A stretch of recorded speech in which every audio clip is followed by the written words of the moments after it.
जी तो आज बुलेटिन में सबसे पहले बात चलिए जन्नत को जहन्नुम बनाने की साजिश रचने वालों की, आतंकवाद की।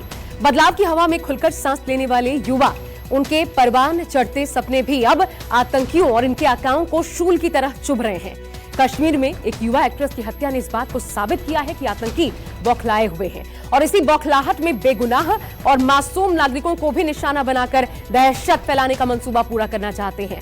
घाटी में कश्मीरी पंडितों को लेकर सरकार की बढ़ती तवज्जो से भी इधर पाकिस्तान परेशान है और कश्मीर को लेकर पड़ोसी की ये परेशानी ही उसकी ताबूत की तैयारी कर रही है। देखिए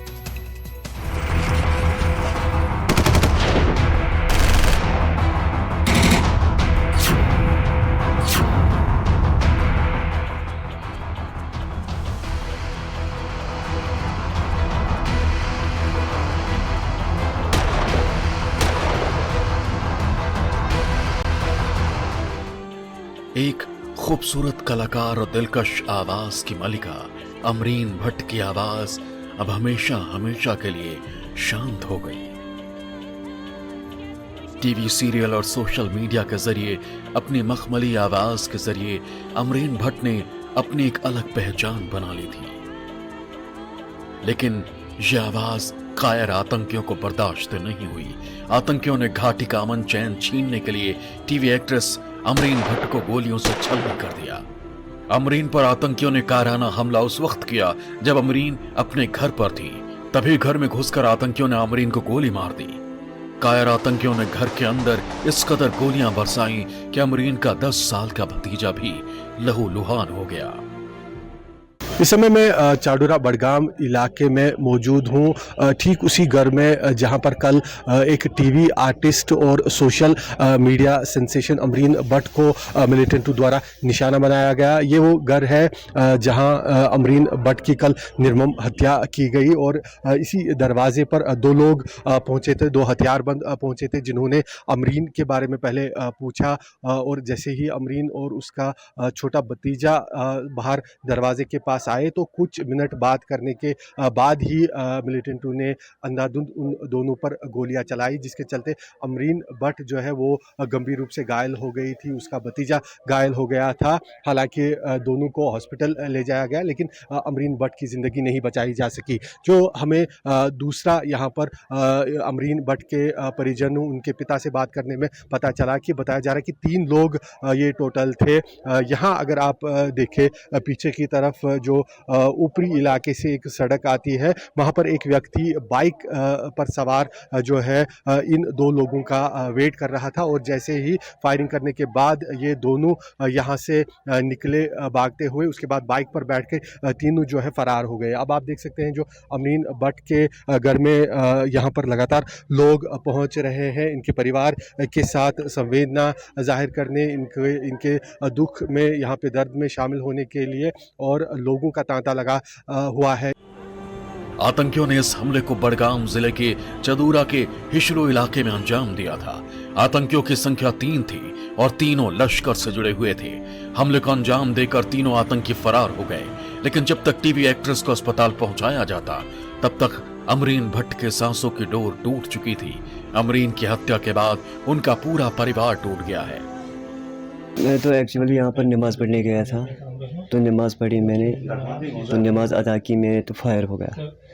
ये तो दूरदर्शन में काम कर रही है, ड्रामा कश्मीरी बनाती है, काम करते थे उसमें, तो उसने उसको बुलाया। उन लड़कों ने कहा कि 2 बंदे आए थे, कहा कि हमारे साथ आज बडगाम में शूटिंग है, बस इतना ही कहा। उसके बाद उन्होंने गोलियां बरसाई उन पर।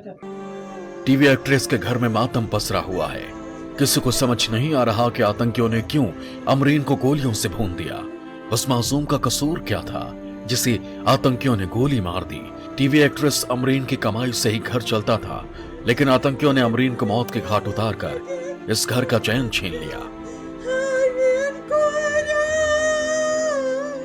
2 बंदे आए बाहर, ये तुमको ढूंढते। वो निकला था, इसने देखा तो क्या बात है भाई, क्या बात है। तो 2-3 दिन हमसे शूटिंग करने आया। उसने बोला मैं तुमसे जान पहचान नहीं है, हम नहीं आऊँगा। उसने पिस्टल निकाला था। सुरक्षा बलों की कार्रवाई से बौखलाए आतंकी अब घाटी के आम लोगों को निशाना बना रहे हैं। अमरीन की बहनोई ने भी कहा कि अमरीन बहुत फेमस थी और यही वजह थी कि आतंकियों ने उसे गोली मार दी। तो गोली लगने के बाद यहाँ से अमरीन बाग के इस कमरे में चली गई। ये जो है ये वो घर है, मैं आपको पूरी तस्वीरें दिखा रहा हूँ। इस कमरे में फिर गोली लगने के बाद अमरीन चली गई और यहाँ पे ही आप देख सकते हैं अवार्ड कितना है, 1 2 3, उसका बहुत सारा अवार्ड थे, वो ऊपर पड़ा हुआ है अवार्ड। तो ये जो है यहाँ पे फिर आपने अमरीन को देखा और यहाँ से उसको यहाँ से इसके ऊपर लगा हुआ था शीट, नया शीट, वो खून से लपटा हुआ सब कुछ, उसको हमने उठाया।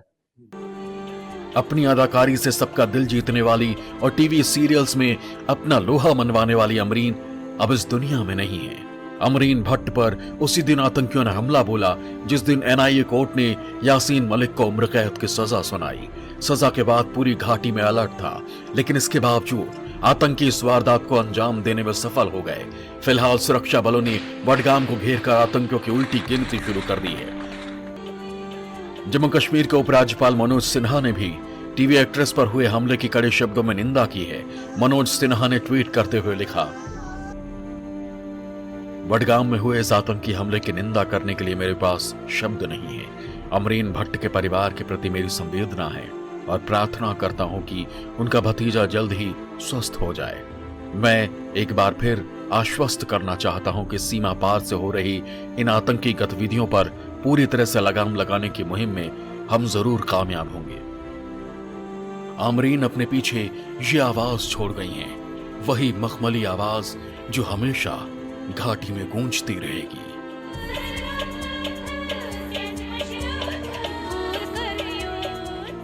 ये कायर पाकिस्तानी आतंकवादी कश्मीर को कब्रिस्तान बनाने की साजिश कर रहे हैं। ये कायर पाकिस्तानी आतंकवादी मुसलमानों के और कश्मीरियों के सबसे बड़े गुनाहगार और दुश्मन हैं। इन आतंकवादियों को इनके गुनाहों की भारी कीमत चुकानी पड़ेगी। हमारी पुलिस और सेना ने सारे क्षेत्र को कॉर्डन कर लिया है और जल्द ही इन तमाम दरिंदे, इन अपराध करने वाले इन दहशतगर्दों को मौत के घाट उतारा जाएगा। 24 मई को आतंकियों ने श्रीनगर के सौरा इलाके में कांस्टेबल सैफुल्ला कादरी को घर में घुसकर गोली मारी थी। इस वारदात में उनकी 7 साल की बेटी भी जख्मी हो गई थी। 13 मई को आतंकियों ने पुलिस कांस्टेबल रियाज अहमद की पुलवामा में उनके घर में घुसकर गोली मारकर हत्या कर दी थी। जबकि 12 मई को आतंकियों ने बडगाम में सरकारी कर्मचारी राहुल भट्ट को उनके ऑफिस में घुसकर हत्या कर दी थी। आतंकी अब घाटी के आम लोगों की जान लेकर दहशत फैलाना चाहते हैं। वारदात को अंजाम देकर वो अपनी एकजुटता दिखाना चाहते हैं, लेकिन वो भूल रहे हैं कि सुरक्षा बलों की एक एक गोली पर उनका नाम लिखा है। आसिफ सुहाब, श्रीनगर, न्यूज़ 24।